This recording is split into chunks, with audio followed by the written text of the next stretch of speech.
부동산 간단 부간유. 안녕하세요. 매일 부동산 간단 뉴스 부간유입니다. 외국인은 집 사기 쉬운데 국내 실수요자만 불리? 여야 역차별 해소 나선다. 외국인의 국내 부동산 거래에 대한 규제 강화 법안이 여야 의원들을 중심으로 잇따라 발의되고 있습니다. 외국인이 내국인보다 훨씬 적은 제약으로 부동산을 매입하는 현실을 두고 역차별이라는 비판이 제기되고 있기 때문입니다. 거래 허가제, 실거주 요건, 자가자본 비율 규정 등 다양한 내용의 법안이 논의 중입니다. 대표적으로 김은혜, 김미애, 강대식, 주진욱, 김민전, 이한주 의원 등이 발의한 법안이 이에 해당합니다. 외국인은 대출 규제, 실거주 요건, 다주택 중과세 등에서 대부분 제외되어 있어 국내 실수요자들이 오히려 불이익을 받는 구조라는 지적이 많습니다. 특히 주목할 점은 최근 6.27 대책 이후 외국인의 국내 부동산 매입 논란이 더욱 커지고 있다는 점입니다. 외국인은 한국에서 대출이 어려움으로 현금으로 주택을 구입하는 경우가 많고 이로 인해 실수요자들이 자금 마련에서 더 큰 어려움을 겪고 있다는 우려가 제기되고 있습니다. 미분양에 얼어붙은 지방. 정부가 직접 8천 가구 사들인다. 정부가 내년까지 지방 미분양 주택 8천 가구를 매입해 10년 임대주택으로 공급하기로 했습니다. 최근 지방 미분양이 급증하면서 주택 경기 침체가 우려되는 가운데 시장 안정과 건설업계 자금 순환을 동시에 노린 정책입니다. 전매 제한, 소득 요건 완화, 세제 혜택 확대 등도 병행됩니다. 민간 임대사업자에게는 종부세 완화, 분양가의 90%로 매입 보증, 법인세 감면 등의 혜택이 주어집니다. 1주택자 취득세 최대 50% 감면, 12억 이하 미분양은 양도세 면제 등의 방안도 검토 중입니다. SOC, 사회간접자본, 투자도 26조 플러스 1% 규모로 확대되며 철도, 도로, 산업단지 등 인프라 개발도 병행됩니다.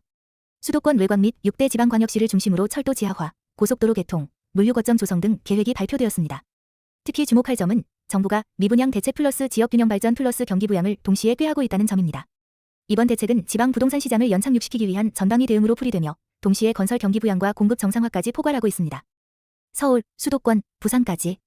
현대건설, 하반기 9천 가구 아파트 쏟아낸다. 현대건설이 하반기에 총 9,111 가구 규모의 아파트를 전국에 공급할 계획입니다. 이 중 일반 분양은 약 4,719 가구이며 서울 동작구, 경기 과천, 광명, 부산, 대전 등 주요 인기 지역이 포함되어 있습니다. 힐스테이트, DH, 브랜드 단지들이 주력입니다.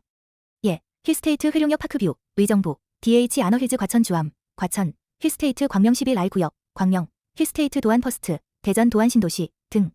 부산에는 프리미엄 기술인 H 시알렌트홈이 첫 적용됩니다. H 시알렌트홈은 소음을 줄여주는 특화 기술로 이번에 부산 힐스테이트 사지가이파크에 처음 도입됩니다. 특히 주목할 점은 공급 지역 대부분이 인기 주거지이며 대형 커뮤니티, 조경, 스카이라운지 등 고급화 전략이 함께 적용된다는 것입니다. 최근 고금리, 고분양가 시장에서도 실수요자 관심을 끌 수 있는 요소로 분석됩니다. 땅은 많은데 쓸 수 없다. 국토 34%, 묶인 땅 풀어야 주택 공급 늘린다. 국공유지가 전체 국토의 약 34.1%에 달하지만 개발은 어려운 상황입니다.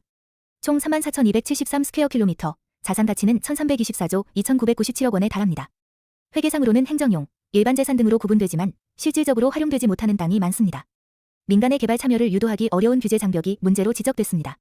정부와 지자체가 땅을 소유하고 있어도 민간에게 지상권, 사용료, 수익 배분 등 권리 부여가 까다로워 자금 조달과 PF, 프로젝트 파이낸싱 등 사업 추진이 어렵습니다.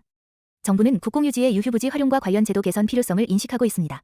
국토연구원은 지금처럼 규제로 묶어두는 방식보다는 민간과 공동 개발하고 현실적인 사용료 체계로 전환해야 한다고 제안했습니다. 특히 주목할 점은 공공소유지만 사실상 방치되거나 비효율적으로 쓰이는 땅이 많아 주택 공급 확대에도 걸림돌이 되고 있다는 지적입니다.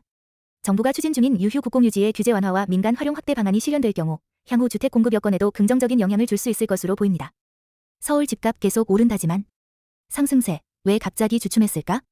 서울 아파트 매매가는 28주 연속 상승 중이나 이번 주 8월 11일 기준 상승폭은 0.10%로 둔화되었습니다. 전주 상승률 0.14%보다 줄어든 수치입니다.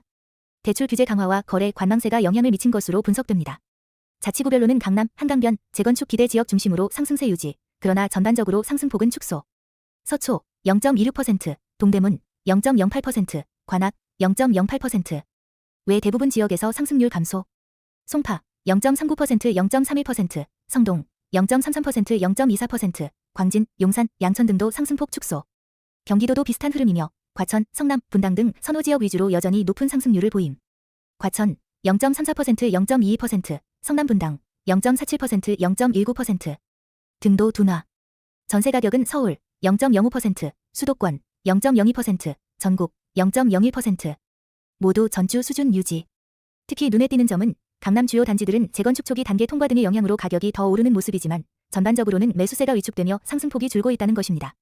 전문가들은 관망세가 이어지고 있지만 재건축 기대감 있는 지역은 여전히 강세라며 앞으로의 흐름은 정책 및 거래량 회복 여부에 달렸다고 분석하고 있습니다. 서울 1주택자, 지방에 집 한 채 더 사면 세금 700만 원 줄어든다. 인구 감소 지역 등의 12억 원 이하 주택을 추가로 구입하면 재산세, 종부세 감면 혜택을 줍니다. 서울 1주택자가 지방주택 84평방미터 기준, 공시가 5억, 한 채를 추가로 사면 세금이 연 1240만 원, 527만 원으로 약 700만 원 줄어듭니다.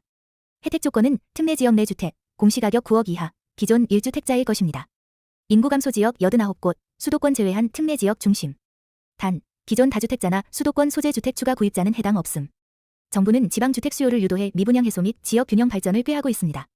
LH는 미분양 물량 8천 가구 매입 예정. HUG는 지방 3천 가구 매입 및 임대 전환 추진. 특히 핵심은 서울, 수도권 1주택자, 가 지방에 세컨드홈을 마련하면 각종 세금 혜택을 받는 구조라는 점입니다.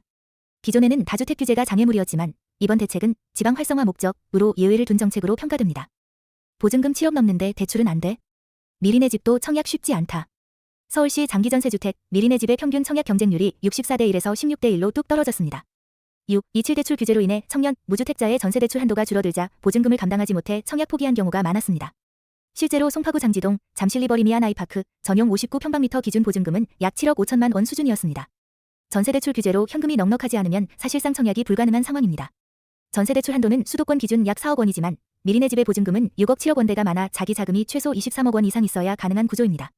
임대 조건은 시세 대비 80% 수준으로 유리하지만 초기 자금 부담이 커 실수요 접근성이 떨어진다는 비판도 나옵니다. 일부 청년층에겐 반값 전세가 아닌 현금 부자용 임대주택이라는 지적도 있습니다. 이번 사례는 저렴한 임대 조건에도 불구하고 자금 조달이 어려운 계층에게는 접근 장벽이 높다는 점을 보여줍니다. 서울시는 향후 도시형 생활주택, 오피스텔 등 다양한 형태의 공공주택 공급을 통해 청년층을 지원하겠다는 계획입니다. 330m 황금빛 문주. 강남도 놀랄 신검단 랜드마크 완성됐다. 인천 신검단 로열파크시티의 국내 최장인 330m 대형 문주가 완공되었습니다. 단지 동선에 따라 곡선형으로 설계되었으며 동, 서, 남, 북방향 총 5개 게이트가 설치되었습니다. 디자인, 조명, 재질 등에서 고급 리조트급 퀄리티를 구현했습니다. 천연 화강석, 불칸크 머핀, 고급 금속재, 알루미늄 시트 등 고급 자재 사용. 조경과 어우러진 야간 조명 연출로 명소화 기대. 입주민의 동선과 단지 경관을 모두 고려한 설계.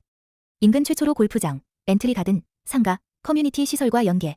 문주를 통해 단지의 고급화, 상징성, 독창성 강화.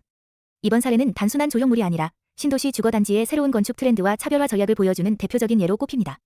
강남권 재건축 단지들도 영향을 받을 만큼 시각적 임팩트와 브랜드 가치 제고에 성공한 프로젝트로 평가됩니다. 28주 연속 상승에도 서울 집값 왜 다시 주춤했을까?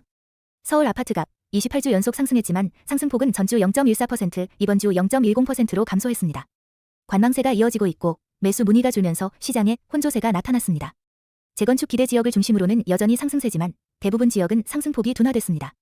서울 전역에서 상승폭이 커진 자치구는 없었고 모두 둔화 또는 동일 수준 유지했습니다.